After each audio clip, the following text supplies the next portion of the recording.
Hi guys, 11:40 PM na, Iwaw Feng Shui na. Brethren, family, and friends, pong pinagpalang gabi sa inyong lahat. Ang inyong pong lingkod, Brother Norman Cruz. Ang inyong pong Feng Shui Pachi Chimen Yijing at Date Selection Consultant. Kumusta po kayo? How was your last week? Ano po?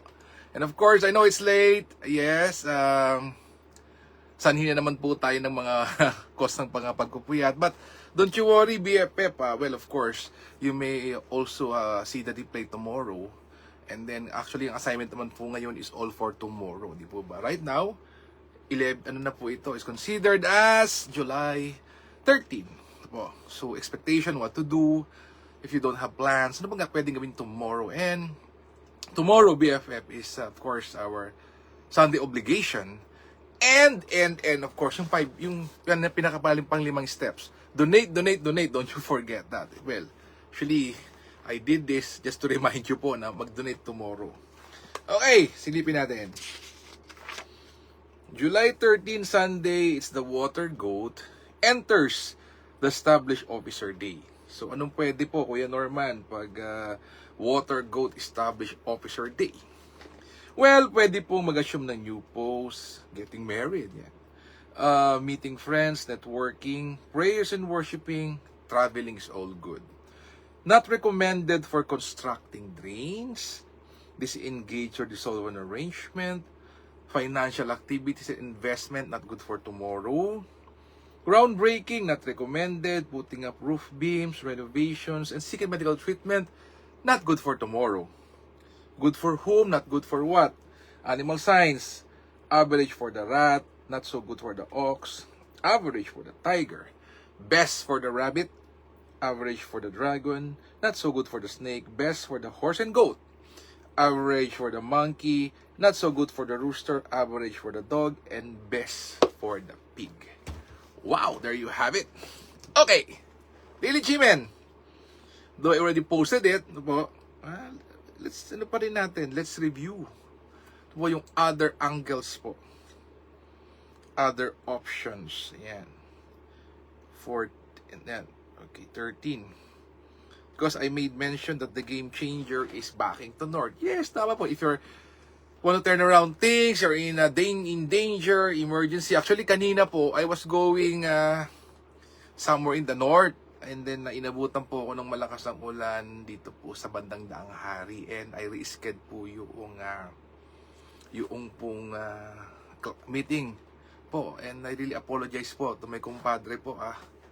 Kumpadre Sir Pare Jed, I apologize that I was able to make it earlier because of the heavy rains po. And of course, the potential flooding.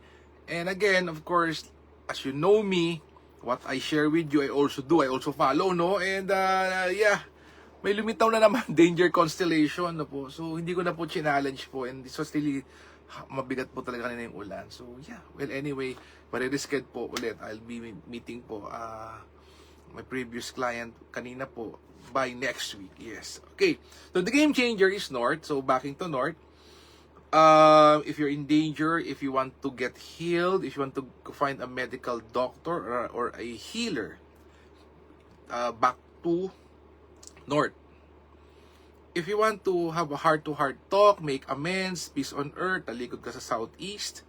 If you want to 10x being beautiful and handsome, your own platform, blogger, content maker, 7 stars to, seek for an assistance, helper, noble people, talikod ka naman sa south. 7 stars. Wow, ganda. If you want to create opportunities here and abroad, overseas, doon mas laki ang reach mo po, back to northwest. And anything to do with finances, talikod naman sa northeast. Yeah, okay, I know. Sige, tingnan natin. Okay, Green Dragon ba dyan, Kuya Norma? Baka naman. Titingnan po natin. Okay. Yes. Okay, let us see. So, BFF language is backing kung saan nakatalikod. Okay. There you have it. Okay, ito po. So, tomorrow po from early risers, Kuyang Ed, 5 a.m. to 6:59 a.m. talikod sa east, Jade Maiden watching the door. 7 a.m. to 8:59 a.m. talikod naman sa southeast. Green Dragon returns, the #1 most auspicious structure in Chimen. And then 11 a.m. to 12:59 p.m. lunchtime, talikod sa southwest. Flying Bird Fall into Cave, the second most auspicious structure in Chimen. out of 1,080 structures wherein blessing comes to you. That's the flying bird for into cave. Wow! Yes! Okay, so BFF, why are we doing this? Sharing, na po, this is the only thing we control. Na po, the moment po that you go outside of, well, anything, beyond you is beyond your control. Of course, what makes us happy is if every time we get what we want, masaya tayo. Pag natin nakuha, na-miss out, nabigay sa iba, malungkot tayo. Hindi natutuloy mga bagay-bagay, malungkot tayo. So, okay. If we're doing this back into a certain direction, 5 steps po you let go. Of course, bago ka mag-let go okay, game changer is north. Talikod ka sa north. Gamit ng compass. Nakaupo.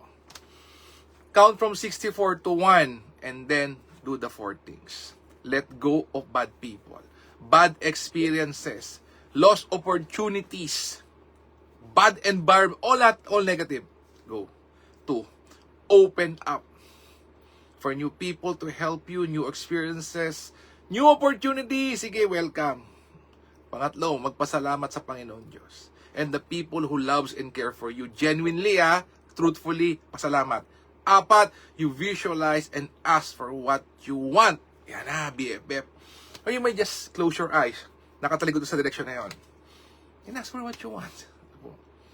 May mga mantra po but of course, as much as I want to give you the mantra, I still believe in your own words BFF Mas komportable ako because it's you kasi kailangan kontrolado mo The moment I infuse mantras, choice of words, di ba parang naman, di ba? Di bagay sa akin, hindi shoot So I would always ask you BFF, ikaw, sa iyo manggaling, how you of course, everyone of us prays and asks for something. How you ask, yun ang technique mo, yun ang gawin mo. Unique to you. Kasi the moment I infuse po yung mga wordings, sabihin ay parang hindi bagay, di po ba? Natin kasi may ganun po Pag nag-introduce na po tayo niyan, okay. Ito po bigyan ko kayo ng sample. So, this is what they do. So, tingnan natin mo I'll give you a sample BFF okay. Ito pong sample na to. Okay, wait. Okay. Wait, ito pong sample na to. Let me look for it. Okay. Yan. This sample, ito po ay actually ito po ay assignment. So meron po ito kanina at 2 PM. Nakatalikod po ito sa northwest. And sa northwest po, there's the Earth deity and there is the deity Fane. Okay? Sabi po dito, ito na po, I just give you a manifestation mantra. Sabi dito, I call upon the keeper of the sacred value. I now see myself with unshakable truth. I am a vessel of wisdom, the voice that nurtures, the spark that moves mountains. I accept all of me, the raw, the radiant, the refined, without delay or doubt. Today I honor the legacy I'm here to live by owning the light I carry now. The world feels my presence and leans in. I influence through love and clarity with grounded pride and quiet fire. I thank all that shaped me into this moment. Ako, I would end it with a prayer. How you end? Amen, so mote it be. BFF, pwede Sabi dito, this mantra helps you break inner doubt and affirm your deep worth. You align with your capacity to lead, teach, and leave a meaningful mark starting now. Ayan. So, iba po, meron pong mantra. But ako po, BFF, your own words. Whatever you want. Because you are the person that who knows deep inside kung ano talaga ang gusto mo. So, ikaw na, own words mo, Tagalog, English, or whatever language you want. It will make sense. Kasi po, pag ginamit po natin yan, and you miss out a word, magkakaroon ka ng question mark. Effective ba yung mantra? Kasi na-miss out ko yung Or, na-pronounce ko ba well, properly? Baka hindi effective. See? kakaroon na kagad ng doubt. Now, if it's on your own words, at your own pace, wow, mas maganda. BFF ha, if you cannot say something, sa ngayon, simula lang, taligod ka lang sa north, and you can just quiet yourself down, and you can just reflect for the week. Karang linggo, and then you move forward of what you want for the coming days, this coming week. Di po ba? Baka po yung plano mo ay binaharin po na apekto ng baha at ang ulan, canceled appointments of cold, canceled opportunities na po, but we never know. Baka inilayo po tayo sa disgrasya, and this coming week will be a more fruitful and meaningful one to each and every one of us, and that will ultimately makes you a happier person the days to come. Again, BFF, let us continuously pray for each other, for we don't know if someone out there, our BFF, is in depression, financially not good, challenge, having these concerns. Let's pray for them. Let's pray for our leaders. Let us pray for world peace. Let us heal as one. Let us be a blessing to others. God bless us all with a grateful heart. Marami pong salamat sa inyong lahat. God bless, good night, and see you again tomorrow. Happy Sunday, BFF!